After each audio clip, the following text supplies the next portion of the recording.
This land has a long legacy of agriculture.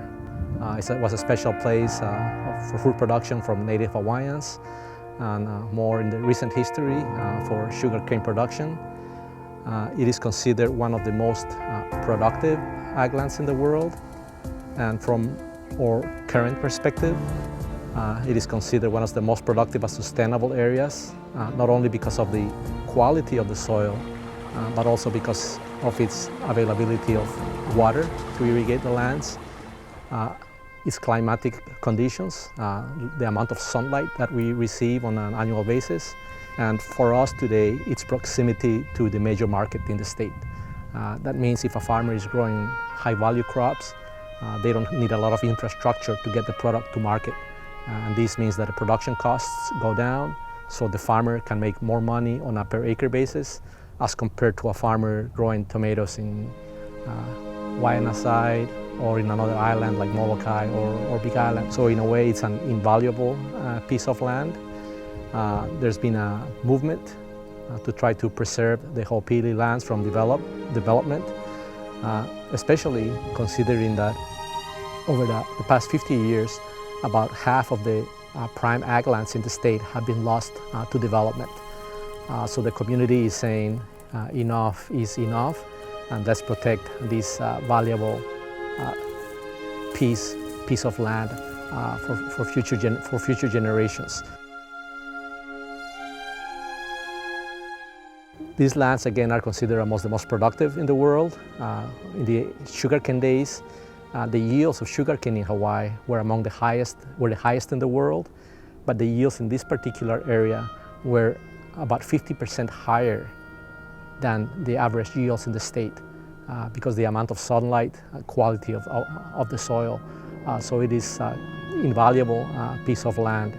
In terms of current production, until recently, about 30% of the land used for food production was located in this area. And also until recently, about 30% of the vegetable crops that were grown in Oahu were grown in this location. So this means that if we don't no longer have this land, the crops will have to grow somewhere else, and the cost of production may be greater. This area was famous recently because of its production of pumpkins, muskmelons, melons, and it would be very difficult to find another location in the island, if not in the state, to grow this quality of pumpkins and melons, just because they need such a high radiation, sunlight radiation.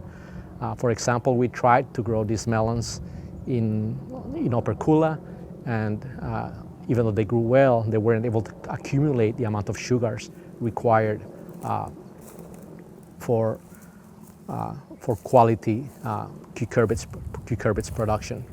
The soil in this area also serves as a filter to clean the water from pollution.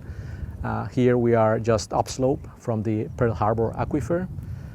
This week, there was an article in the Proceedings of the National Academy of Sciences that surveyed nitrogen deposits throughout the world, showing the increased level of nitrogen emissions primarily because of agricultural activities.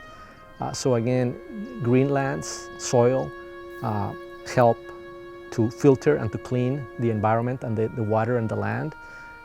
And the loss of such pieces of land would mean that we will have to mitigate pollution in other ways.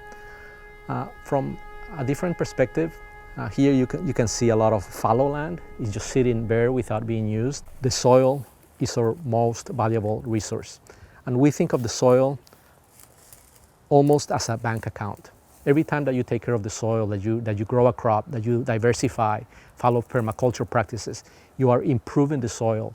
So every day, every year, every generation, the soil is a little better. To follow the mandates that have been on the paper for many years, which have said you need to identify and to preserve the most valuable lands in the state.